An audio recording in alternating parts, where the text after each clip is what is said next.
Hello everyone, Dunkurtin here, and welcome back to not a Nader Cup video. I know what you're thinking, what is going on? There was no tournament announced.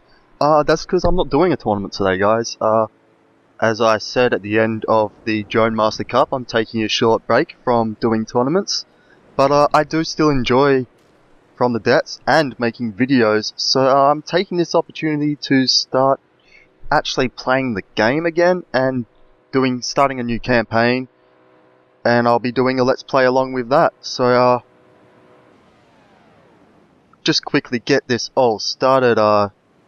Just quickly run over how what my settings and that are. I've got just leaving enemy growth factor on 1.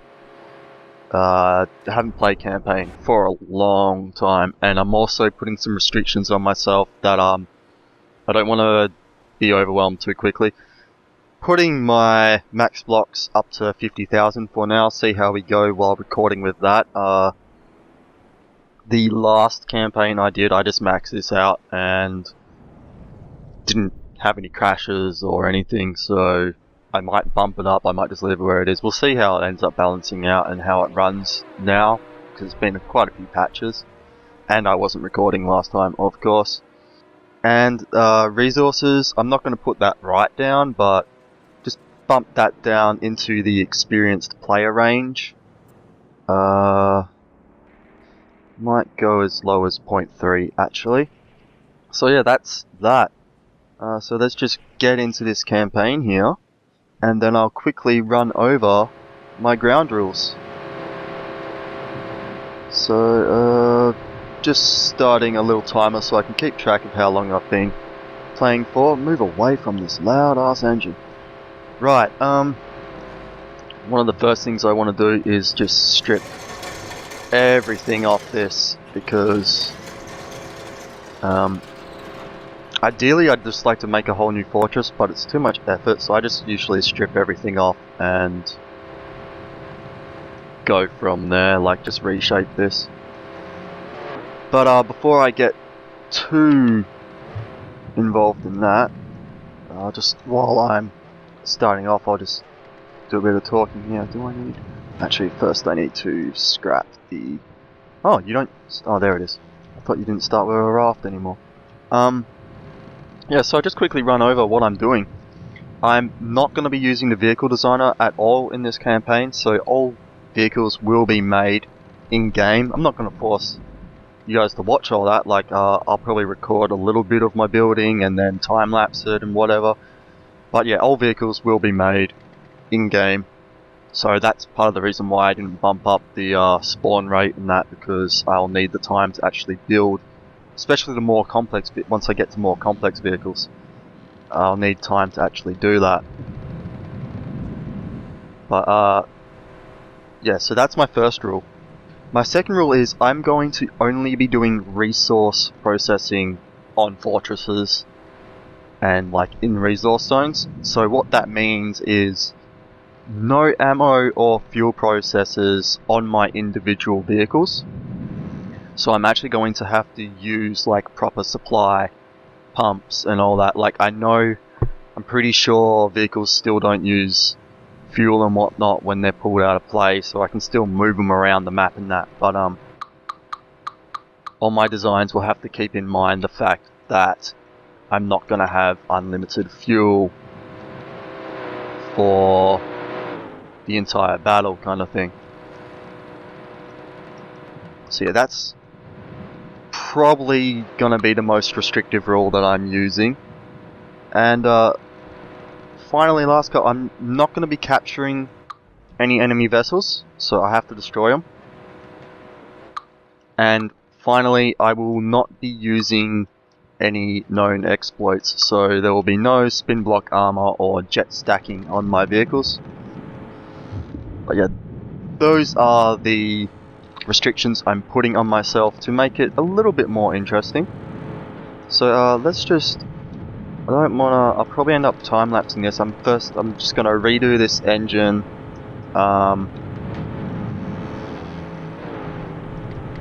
Probably move a lot of this stuff around and put like a smaller radar up and maybe chuck on a small missile launcher, and then I'll get to start making a starter vehicle. But yeah, I'll just get all that out the way first.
Alright, so as you can see, we're making slow but sure progress here. Redid the engine, so that's running a lot more efficiently and a lot more power. Not going to run out of power anytime soon. Set up some crystal growth trays.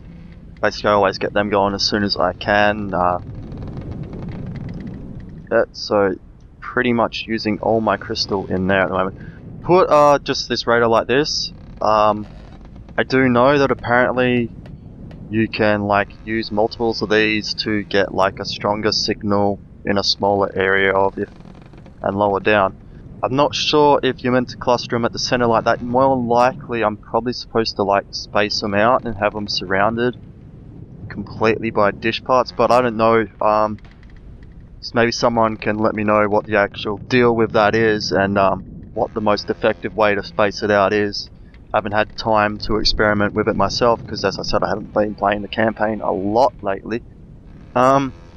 Just going to quickly whack a roof across this and maybe put some wood around the side. As you see, I cut off all the light alloy and that to get that metal back. Oh, whoops. So yeah, I just pretty much butchered most of the base, put up some more resource collectors and whatnot.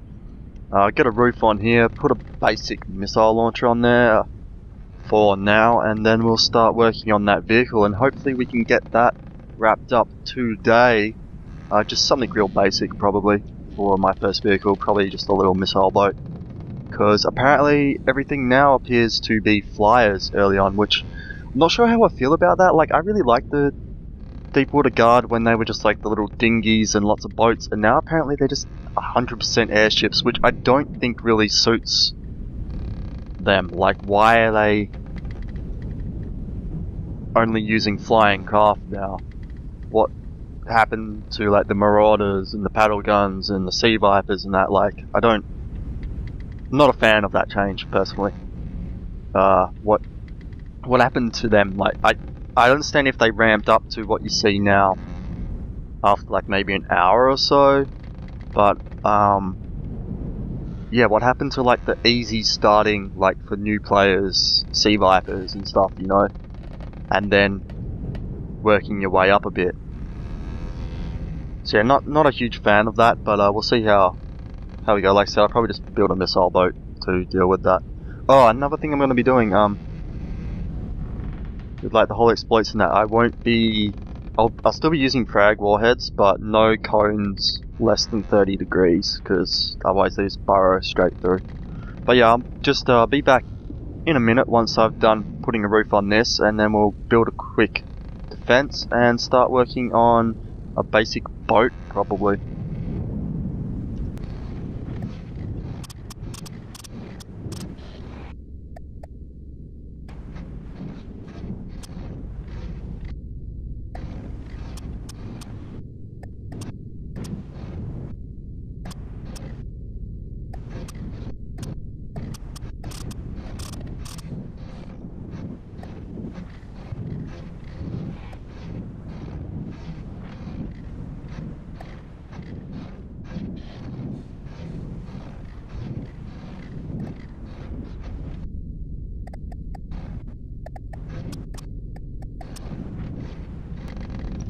Alright, so you guys just got like a super basic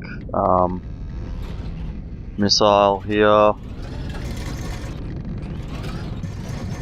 that I screwed up by putting the AI too close, so I'll end up moving that, but for now, it's going to be a pain. That's going to be painful. Get rid of that. Usually I just put weapon controllers underneath, which is what I should do.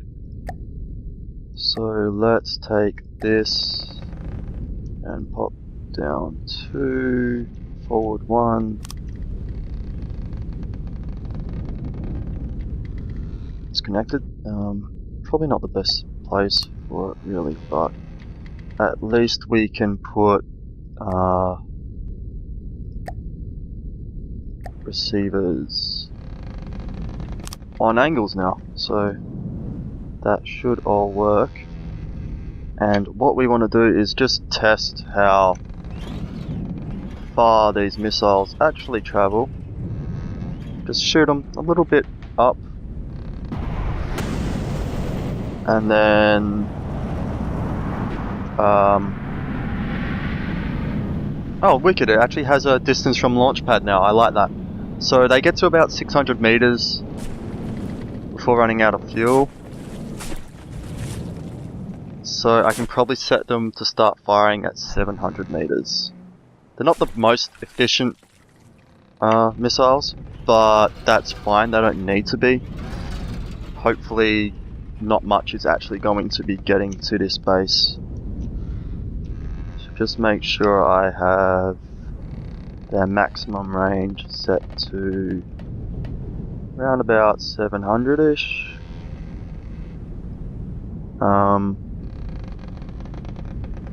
Yep. And then we'll set up, I still need to fix all this stuff in here. But we'll set up our AI in here, I think. For now, just a temporary setup. Just get a quick mainframe going. Whack that down. Front, back. Get our target prioritization and tracker target association. So we want to go for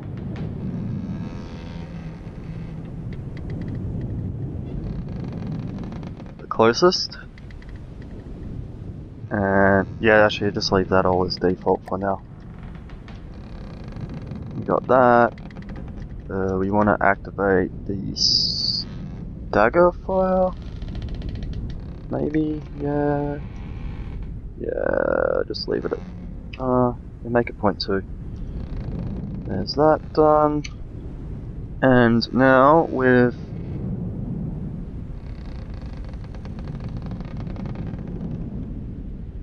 used up about 20 minutes. Actually, I'm just going to leave it at this. We'll start building a vehicle next time. Like, this has just been a quick introduction. Made the basics of the fortress. So yeah, if you want to come back and see how I actually do in some combat and that, no, if I whack a boat quickly together now, I can just get straight into combat next episode, can't I? Yeah, I'll do that actually. We'll be back in a minute once I've got like the basic hull starting to come together. And then once I'll put some weapon systems on it, and that'll do us for today. And then when we come back next time, we'll be able to get straight into heading out and seeing what we can find.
Alright guys, so my recording actually cut out for some reason, and I didn't realise for a while, so I just decided to go on ahead and finish the boat. Anyway, as you can see, I've given it a really bad paint job in my fleet colours as well.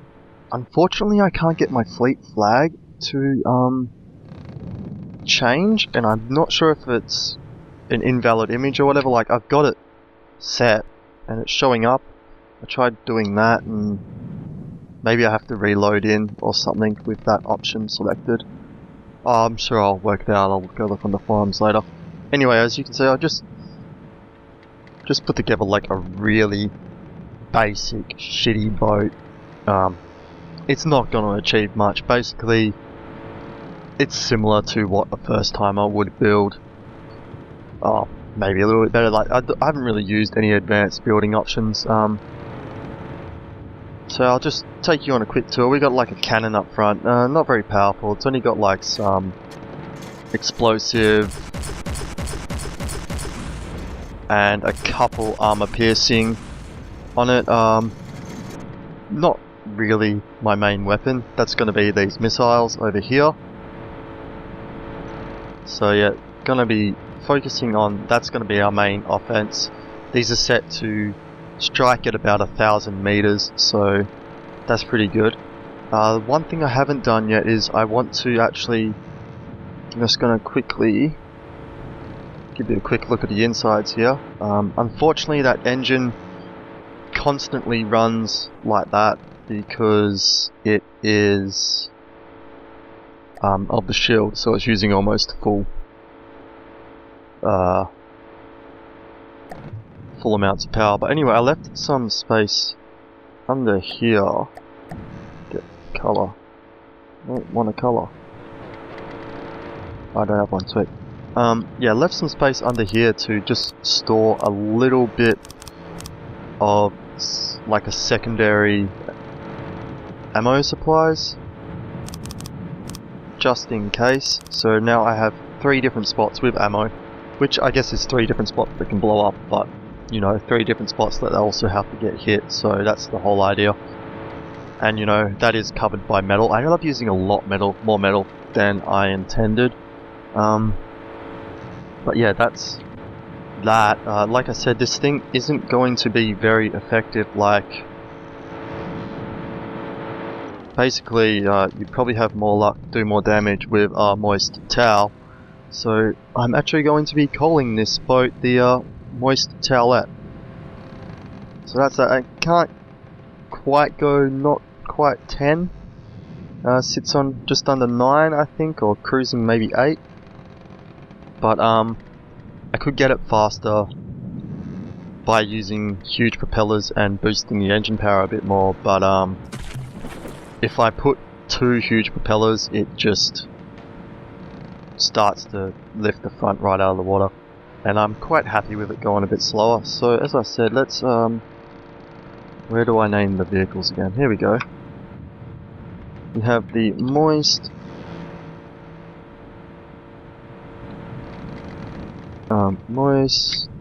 towelette. Is that how? Yeah, towelette. 1L, not moist towelette. Let's make that 2 T's, so it makes more sense. And let's save this vehicle, because probably will be making a few more of these once we get a vehicle spawner up and going and get a little fleet going. So let's get a, I want to make a new folder, the Let's Play, and basically this is where all our ships for Let's Play are going to go. I have to actually name it here as well. Nice. Towelette. There we go. So that's it for today, guys. Next time we'll get into testing this out in combat. Thanks for sticking around this long. Yeah, I know a lot of you are probably wondering, like, why should we watch you do a Let's Play. This isn't what you do tournaments, and there's already enough Let's Players out there, and well, the only answer to that I have is the fact that you're still here listening to me, so you must enjoy something that I'm doing. But otherwise, I don't know why you're watching me either, to be honest. But thank you for doing it anyway, and until next time, I hope you all have fun building in from the depths.